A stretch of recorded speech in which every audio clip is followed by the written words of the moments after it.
If we don't know what our past pains are, we will struggle to give people what they need. And so in relationship, Dr. Hubble Hendricks speaks to this beautifully.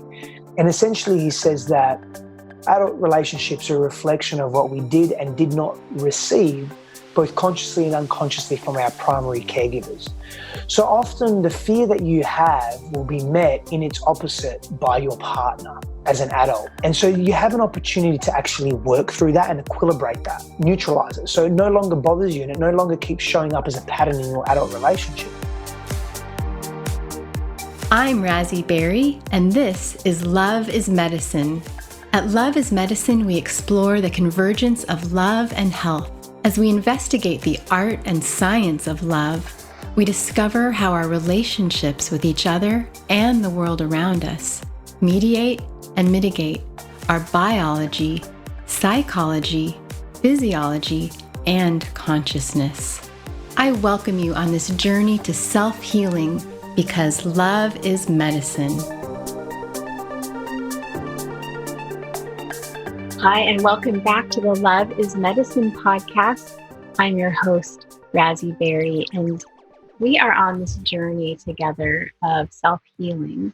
And part of that journey is for us to take a look at all the relationships that we are part of, our relationships with each other, our relationship to the greater world around us, nature and our environment, and relationship with the self. And we've been doing a lot of talking lately about our relationship with the self. So today I have a guest where we're going to be talking about relationship-based interpersonal relationships with each other, loving relationships, romantic and committed relationships. And we're going to be talking to Stefanos Stefandos, and he will correct me if I mess that up. It's a beautiful Greek name. He's a coach that's been immersed in deep men's empowerment work and the exploration of intimate relationships, merging Eastern and Western methodologies and philosophies to promote balance, sacredness, and power in life and love. And I'm going to get really real here with you about one of the reasons I invited him is I feel like we are in a time in our culture where we're really focusing on women's empowerment. And I love that. I'm a single mom, I'm a business owner, I'm a coach myself, and I really believe in that. But I feel like that sometimes the conversation shifts women's empowerment into a place of not empowering men also. And I think that we don't need to put down one of the sexes in order to really celebrate the other. And so that is one of the reasons I invited him to be with us today. And this is going to be a beautiful conversation. Welcome, Stefanos. Thank you so much for having me here. I would love for you to share how you became involved in this work of helping people and their intimate relationships and really around masculinity and men's empowerment, because masculinity has been a little bit vilified in our culture as of late. So for me, the reason why I'm so committed to evolving the nature of our relationships and also not teaching men or helping men to be masculine. Men know how to step into healthy expressions of being a man. We intrinsically know that, just as women know, we all know as human beings intrinsically at some level what it means to be a healthy individual and to express and be that in the world. I just feel that we're just so cluttered, and that's been my personal experience. So the cultural clutter of the world, familial dynamics, suppressed trauma, pain, fears, developed coping strategies and compensatory strategies that we've moved through and created for ourselves as children to basically survive and just live. We take these into our adult relationships unknowingly and unconsciously. And again, that was my experience. And I just lost so much of who I was, my authentic being. Not that I was being inauthentic when I was acting in unhealthy ways. They were very real for me at that time. And they were congruent for me at that time, but they weren't who I really wanted to be. And so I was coming from almost a false foundation. So the reason why I'm in involved, and I'm such an advocate of healthy relationships to self and to others and to ideas and to our beliefs and to our values actually being something of great healing potential for the planet and our collective humanity and our collective consciousness, is that I experience great disharmony and disconnection in all, not all, sorry, but so many, most of my intimate relationships with my parents, my primary caregivers, with my brother when I was younger. And fast forward, thankfully now we're just so connected, my brother and I, and the relationship that I have with my parents has also evolved tremendously because I chose to pay deeper attention to all of that and ask myself, how are my previous experiences and how is my past actually affecting my present in terms of how I'm behaving and how I'm showing up in the world and who I'm being in the world, how I'm treating myself and how I'm treating others. And I had a great deal of dysfunction and disharmony and pain in relationships. I was unfaithful in the vast majority of my relationships. I was not present. I was not adhering to a set of virtues or character traits that I would deem to be acceptable and that I would deem to be healthy. And so I had to undo a lot of that and peel back so many of the layers and remove so many of the masks that I'd worn to protect myself. But in protecting myself, I was also hurting others.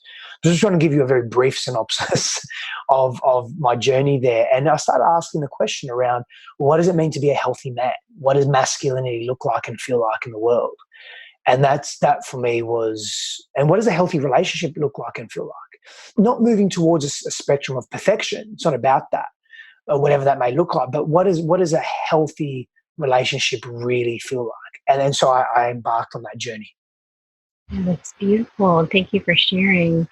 I think that some of the things you struggle with are things that we all struggle with. And I see a lot of the advice that's been written in the last 25 years with how to improve relationships often is like saying, okay, and of course, for anyone listening, we're talking about male and female right now. So I know there's a lot of gender fluidity, but that's probably not so much part of this conversation today. That it's like, okay, woman, think more like the man, and then, hey, man, you think more like the woman. And I feel like it just really isn't working. I definitely want to acknowledge gender fluidity, and I definitely want to acknowledge and embrace gender fluidity and an explanation or a definition or an identification beyond binary gender, because that does exist to some degree, and binary gender still plays a role in our reality, and that's definitely something that exists. And I think it's very difficult as well to separate the construct or the cultural construct of gender from male-female biology completely. I think that's very difficult to do at where we are right now. And so I believe biology feeds into psychology feeds into biology, cultural constructs, self-perceptions, self-perpetuating ideologies, self-love, all of that, it really integrates. And so we can't speak to one without the other. When we speak to masculinity and femininity, primarily they're expressive states, they're energies. If we look at a spectrum of the way we are in the world, we live in a reality of duality. We live in a realm of duality. And so there's up and down, cold and hot. You can't know one without the other. And so male and female can be on that opposite end of the spectrum, or the polarity, the poles. And masculinity falls on a pole structure as well, where you can't have one without the other. You can't speak to masculinity without speaking to femininity. You can't speak to up without having a reference point of down. And that's the nature of the reality that we live in. We almost, when we're speaking to, we can look at it from a perspective of physics. But beyond that, I think it's really difficult to also speak to masculinity and femininity without speaking to gender, biological gender. So male, female, and also now there's something beyond that. But before we go there, it's very important to understand that masculinity and femininity are expressive states, and they reside within each human being, irrespective of what gender you classify yourself as. So I think understanding that as a starting point and knowing that there is a blending there, there is definitely a blending there, and you can speak to, some authors would say, or some minds in this realm would say that, I'll quote David Data, and I'm not completely sure if he still adheres to this particular ideology, but he would say, or he has said, that if you're a man, a male, that your dominant expressive state would be masculine. As a female, it would be feminine. That doesn't mean that you don't hold any form of femininity in you or feminine expressive state if you're a man. Of course you do. And so these expressive states, they reside within us, they dwell within us. And in order for us to access them, we have to ultimately access the healthiest parts of ourselves. And so before we even talk about gender, before we even talk about masculine, feminine expression, I think it's really, really important to speak to what constitutes a psychologically, psychosocial, psycho-emotional, healthy individual. I think that's a really great starting point. I largely agree with what you're saying about masculine and feminine being these kind of polar qualities, and that together, like, of course, the old yin and yang, they really create a wholeness. And so I think that it's important work that you're pouring into to really explore the dynamic between the masculine and the feminine, because it's not by making the masculine more feminine or by making the feminine more masculine that we achieve that balance. And I feel like that's what a lot of our culture tries to do. Yes, I agree with that. So let's talk about masculinity. We've talked a lot about femininity and women's health and women's communication here on Love is Medicine, but it's fantastic to speak with a man about this. Like, what are your thoughts about masculinity, and what do men, of course you can't speak for everyone, but as a coach and sort of an expert in this field, what is kind of the state of masculinity in our world today? The state of masculinity in our world today, it's a combination of being in an expanded state and also being in a confused state for the majority or the mainstream. And that's neither bad nor good. It is what it is, and it's definitely growing. So it's definitely an expanded state, because the conversation around masculinity and manliness and manhood and being a man is rising. There are people, individuals and groups that are sharing very, very similar sentiments to you around rise of the feminine and what about the rise of the masculine, because we're realizing that we can't kick one out. We've been doing it for so many years, for thousands of years. I mean, we've looked at male dominance and male supremacy in our society, and I don't think it hasn't been all bad having a focus on male expressiveness, but it hasn't been equitable. And that's not, firstly, it's not equitable and it's not fair. And the second part to that is that we're missing out on immense wisdom that feminine collective carries. And so now, if we were to have this massive rise of the feminine, which we are, but we're not also allowing the masculine to rise in a healthy way, I feel that would be damaging for our future society as well. And so I think we really need to find a balance around how do we express. And this is really challenging because there's been so much atrocity committed against the collective feminine and individual women.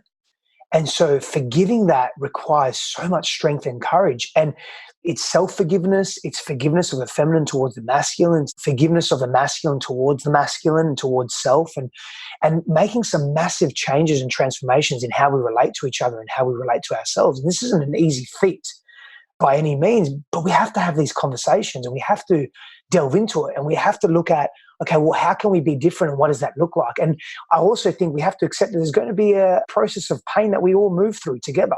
There's going to be egos that clash. There's going to be pain that arises to the surface. There's going to be the history that's dug up. We're going to have to accept that, and we're going to have to move through that in the most equitable, compassionate, resilient and vertical way possible if we're to survive this as a humanity, as a collective, because we rely on each other, we need each other. This belief of isolation and lone wolf mentality, no man is an island, no human being is an island, we're relational beings. We rely on each other for growth, for expansion, which are primary directives of what it means to be human and be in human consciousness. And without that reliance on each other, we're going to suffer deeply, and we're not going to grow, and we're not going to move past our scarcity and our separation and our segregation. Mm-hmm. Yes. So when you were kind of talking in the beginning about your own experience with yourself, with your own experience as a man and your masculinity, let's just get straight to the heart of it. You mentioned some things that happen in modern society and relationships, not being present issues with fidelity, maybe lack of self-awareness, or maybe leading with ego. How do you help men break through that? And what do you think, like you say, it's kind of like a way to try to like preserve oneself or keep oneself safe. Can you kind of talk about what those mechanisms are and what as men you are hoping to achieve through some of these maladaptive behaviors that lead to unconscious relationships? So, to give you an example of one of my coping strategies, I can give you an example of a couple. I'll start with this one. So, one of my coping strategies as a child was to really live in the shadows, because the quieter I was as a child means that it would lessen the chance of me being seen, and therefore would lessen the chance of me being judged or me being hit or violence against me or emotional abuse against me or blame and shame projected upon me, because my parents had a very unhealthy dynamic, and they weren't connected within themselves. And so I learned to survive, to be very quiet and wear different masks and pretend. So I pretended a lot. So when I was feeling something, I didn't feel confident and comfortable to express it as a young child, because I felt that would be dangerous. And so I would isolate myself. And at the same time, I still needed to express. I still needed to have those needs met. And so I would meet those needs in a shadow self. For me, I turned to food when I was younger as a child, and I would eat sweets and just eat a lot of food and watch cartoons as a way to find reprieve. And I would just do that quietly, silently, wouldn't tell anyone, especially with the eating. I would go into the cupboards and eat to feel better.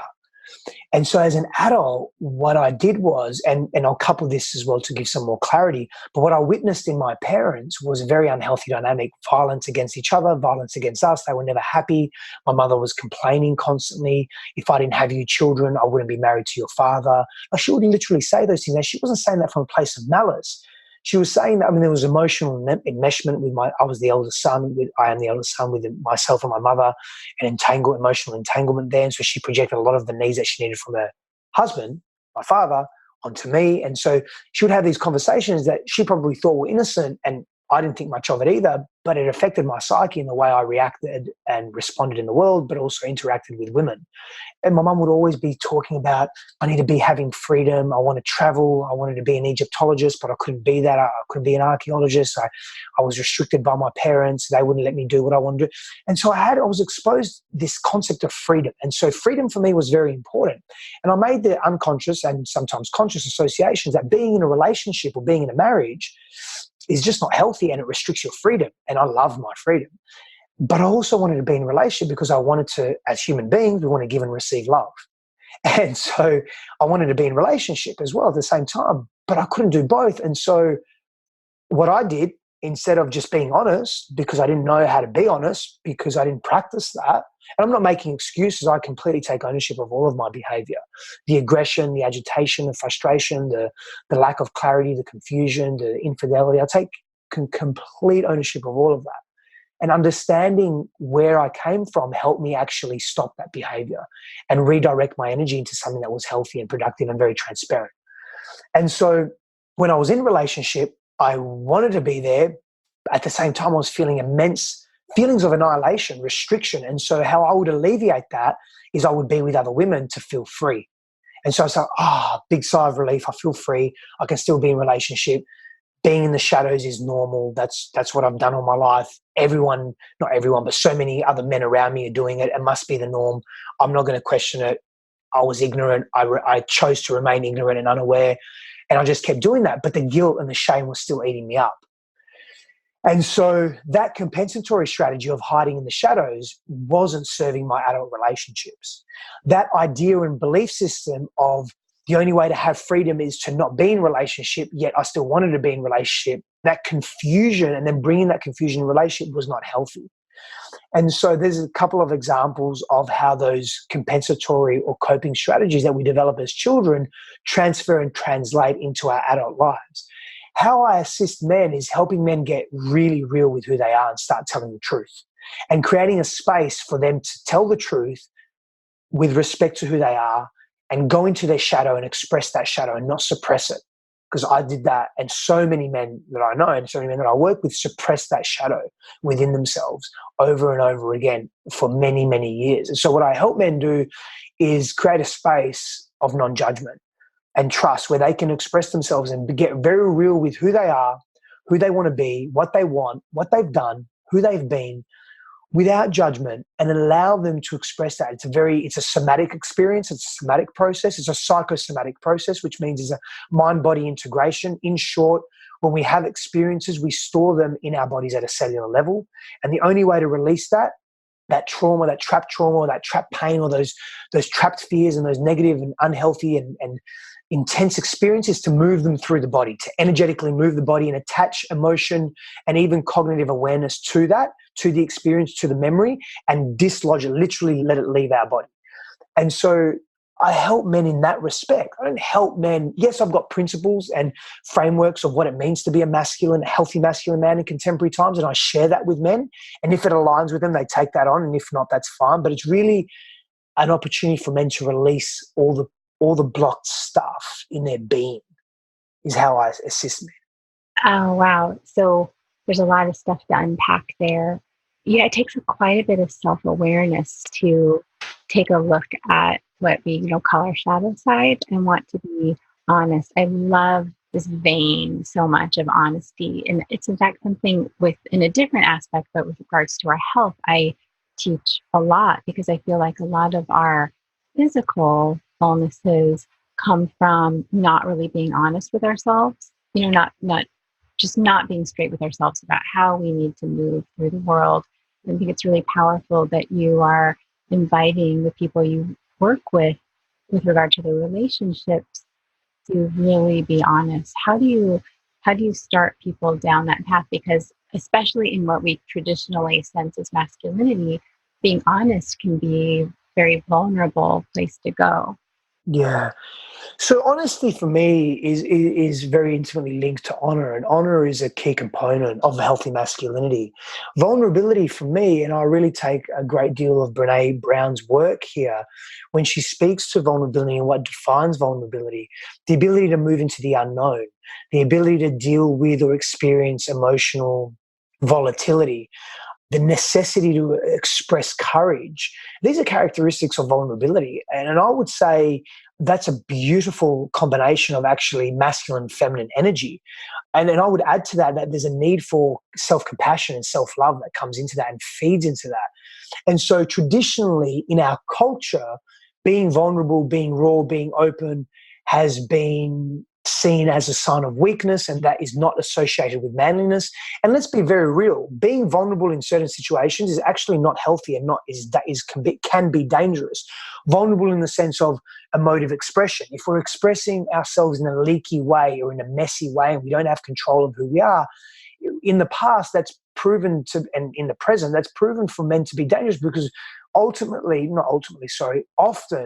we resort to violence in that leaky, messy emotional energy. And so if we don't get a steed and we don't have an understanding of what it means to express ourselves in a healthy way, and our brethren can help us do that, because men are very isolated in today's world. I have a private Facebook group with men, and it's called The Conscious Man. And in that group, we speak to men's issues. We speak very openly to a number of different areas of life and what's happening in contemporary masculinity. And one of the biggest concerns that men have when they come in, and I see this because they go through a questionnaire process, is they feel isolated and alone. They don't have a brotherhood.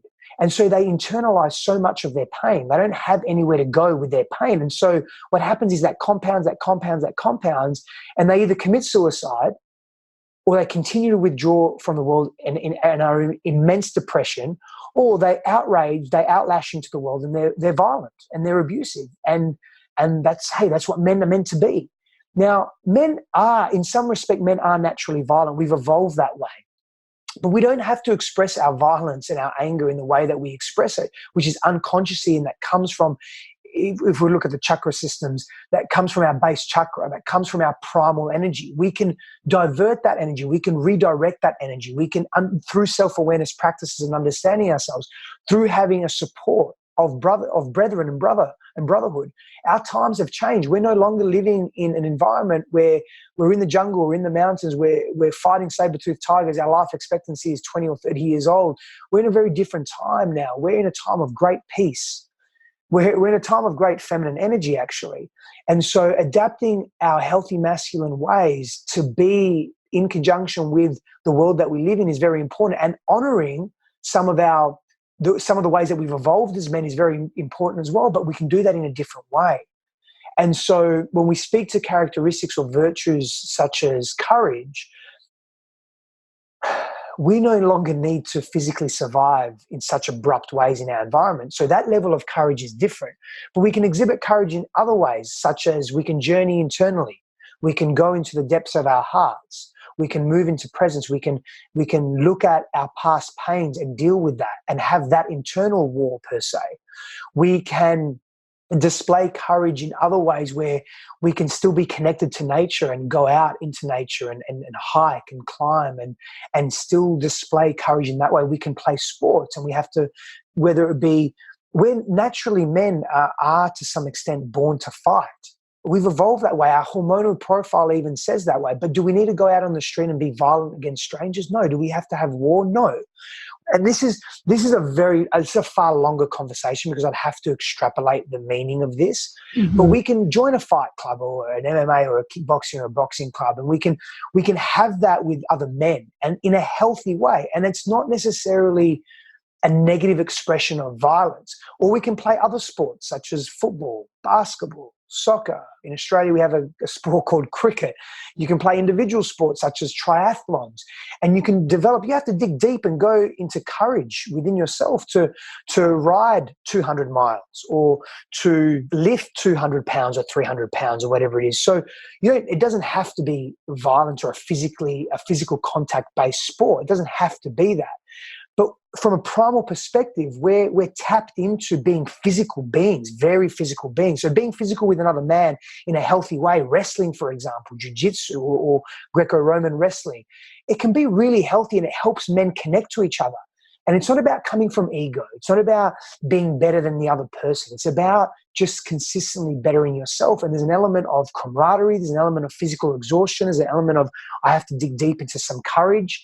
And so we can practice vulnerability. We can develop bonds and trust within other men that we can share our emotional selves with when we're in struggles, instead of taking it out on our partners or our children or on the world. And so I know I've said a lot there, because this is a very deep conversation, and I love that we're able to go as deep as we can in a very short period of time. But the reality is, this is an ongoing conversation, and there's a lot that comes from this. Well, one thing that you said, and many things, beautiful things you just said, but one thing that I find so refreshing that you said is the way you describe vulnerability. Because vulnerability, I almost got goosebumps, because it can be a good thing and can be a very important thing, but it also can be a dangerous thing. The very definition of vulnerability is about being exposed to the possibility of harm. So I just want to thank you for that, because it is important to kind of manage your vulnerability. Yes, and not be leaky with it. Yeah, amen to that. Yeah, it's important. I want to just expand on this. I'm glad you brought that up again, because I mentioned that there are times where we can't be vulnerable because our lives would be at risk. For example, say you're traveling and someone comes to you and puts a knife to your stomach and says, "Give me your wallet." And this happens often. And in that time, I don't know if crying and being really scared and being really sad for what's happening and the state of affairs in the world is going to serve you.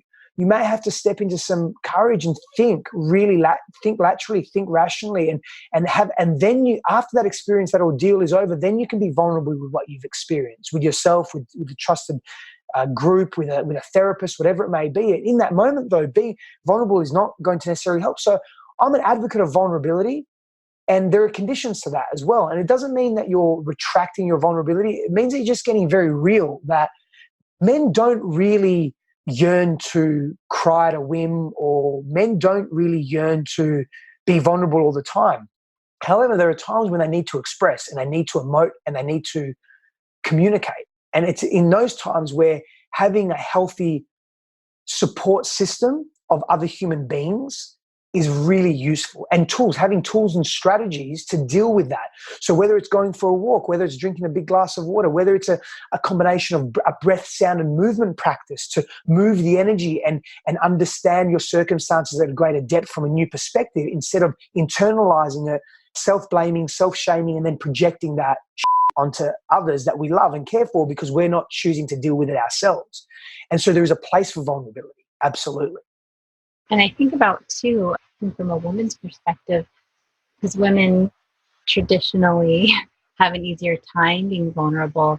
I think women can be leaky about it, too. Like, you want to be careful about who you're vulnerable with. At what stage in the relationship do you open up to more vulnerability so you can protect yourself and be smart?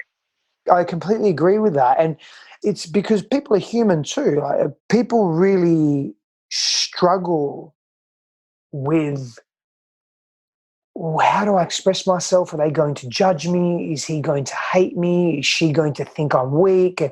And so it's also an opportunity for us to expose ourselves to other people at a rate that they can handle as well. And remember, most people come from some level of, not all, but most people come from some level of wounding and unconscious fear and limiting beliefs. And it's part of our journey to some extent. And so we have to be mindful of, is our fear, is our stuff going to press against their unconscious stuff? And how quickly or how do we overwhelm them too much with our vulnerability? And so that's why it's important that we don't put the responsibility of a village into one person. And that's why it's important we have circles of friends that we can lean on. We have a therapist or a healer or a shaman or a spiritual guide or an energy worker, whatever it may be, or friends and family, and we distribute that vulnerability as opposed to just giving that vulnerability, all of ourselves at once, to one person. Is very overwhelming. I mean, most of us aren't superheroes.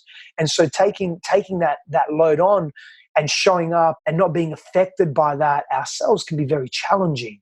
And so it's important to distribute our vulnerability to the village. And the village in contemporary times is our social circles, our peers, our therapists, our healers, our energy workers, our books, our journals, our nature.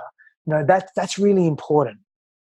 So, unless you were talking about freedom and a man's need or desire for freedom, I had a coach one time who said, and this is going to, again, sound very traditional. He was a business coach, actually, but he said, men generally crave freedom, or women generally crave security. And some people might be offended by that statement. I was not, because I can see some truth to that. There's spectrums for everything.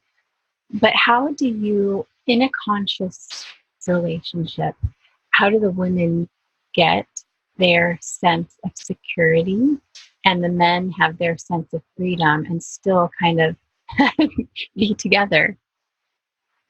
It comes down to mutual connection and mutual communication, collaboration. And so what that looks like essentially is, can we communicate and how we communicate? So if a man or a person in the relationship needs freedom and the other person in the relationship needs security, that person that needs freedom may come across as nonchalant, not caring about that person's need for reaffirmation or confirmation or validation, or some of the unhealthy traits that come from us when we come from our childhood wounding. If we aren't aware of ourselves and we don't know what our, I don't want to say weak points, but we don't know what our dysfunctions, our fears are, if we don't know what our past pains are, we will struggle to give people what they need. And so in relationship, Dr. Hubble Hendricks speaks to this beautifully. And essentially he says that adult relationships are a reflection of what we did and did not receive, both consciously and unconsciously, from our primary caregivers. So often the fear that you have will be met in its opposite by your partner as an adult. And so you have an opportunity to actually work through that and equilibrate that, neutralize it. So it no longer bothers you and it no longer keeps showing up as a pattern in your adult relationships. And so that's a beautiful example of freedom and insecurity, because the insecurity can then, in an unhealthy expression, can be neediness and can be attachment unhealthy attachment. And that's going to constrict the person that really values freedom. And so the person has an opportunity to ask, okay, why do I value freedom? And how I show up to my lover, to my partner, to my beloved. If I show up from wounding and push them away and need my space and need my freedom, all I'm going to actually do is get more of that insecurity and that neediness from them, which is going to impede my freedom. So how can I deal with this in a more effective way? Can I breathe through this? Can I acknowledge that they're feeling this way and help them through that? And then when that person, what happens is when that person then feels less insecure, they give more space. And as you're helping them and taking the focus off you temporarily and giving, because there's a great deal of power in giving, you're automatically having freedom, experiencing freedom. Now, if I'm talking to a man, a healthy masculine trait is leadership. That does not mean that women don't lead. The expression of leadership is just a masculine trait. Okay, you can call it a doing energy. Then there's no gender attached to it at all. There's no notion or smell or scent of gender attached to it. It's a doing energy. Compassion is a being energy, as an example. As a man, I always advocate lead healthily. That doesn't mean that you're leading because the woman that you're with is incapable of leading or that she's ignorant or that she hasn't got the skills or the capacity. I'm talking about leading yourself. Lead. So take ownership for what you're feeling and experiencing. And sometimes men come to me and say, oh, but she's not changing, but she's still being this way.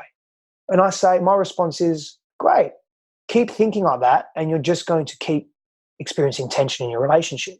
Or you can make some changes which are really uncomfortable because the ego doesn't like that, because it's unfamiliar and therefore it's unsafe.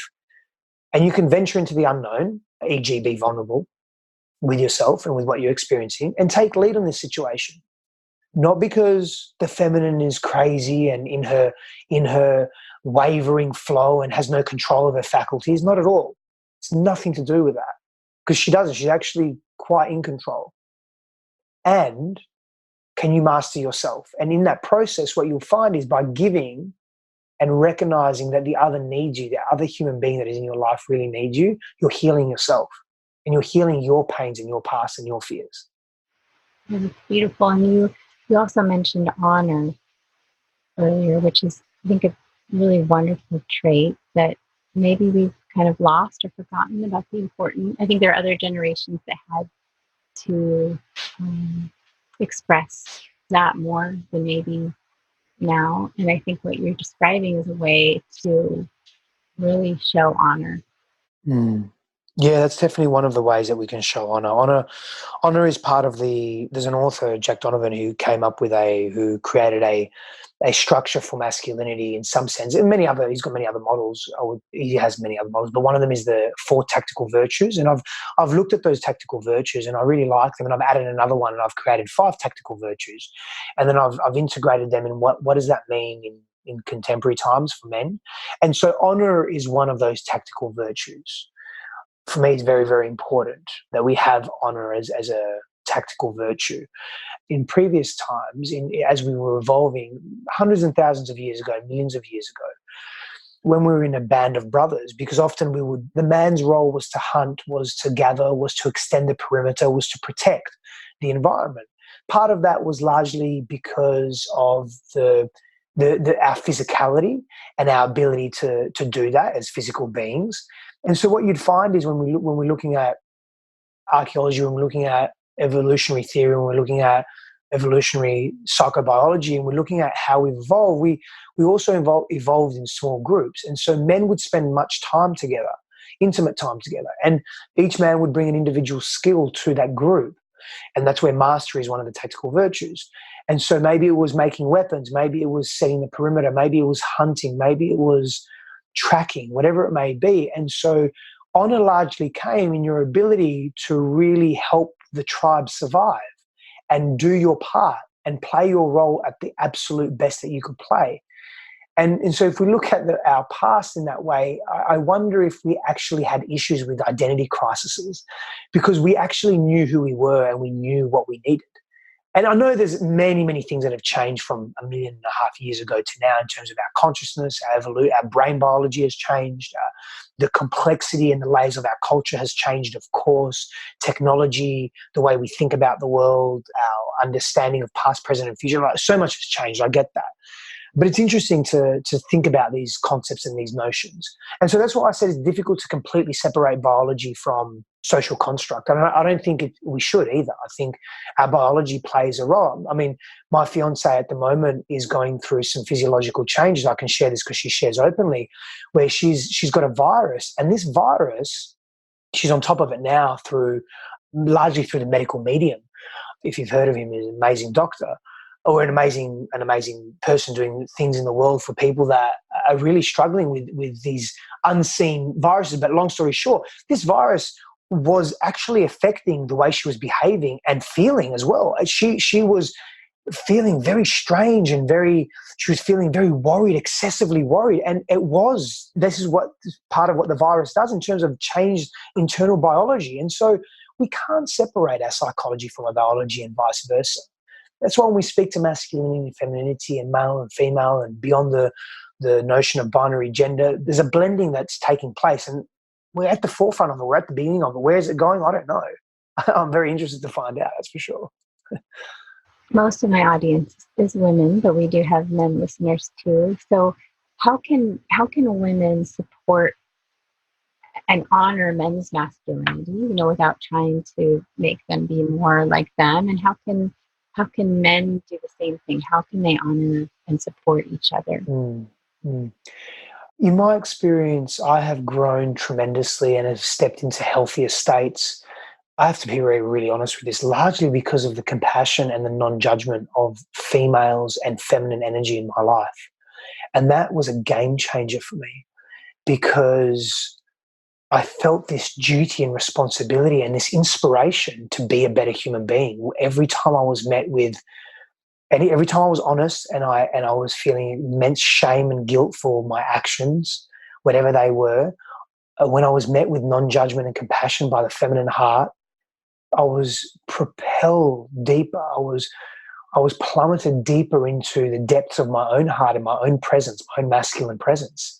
And I was inspired to be a more profound human being that was in integrity and that was transparent and honest. And I started looking at virtues of what does it mean to be a good man? Because there's two things. It's what does it mean to be good at being a man, which we've touched on some of that. I've spoken to mastery and honor. That's part of that. And what does it mean to be a good man in terms of how we want to show up in the world and treat ourselves and treat others?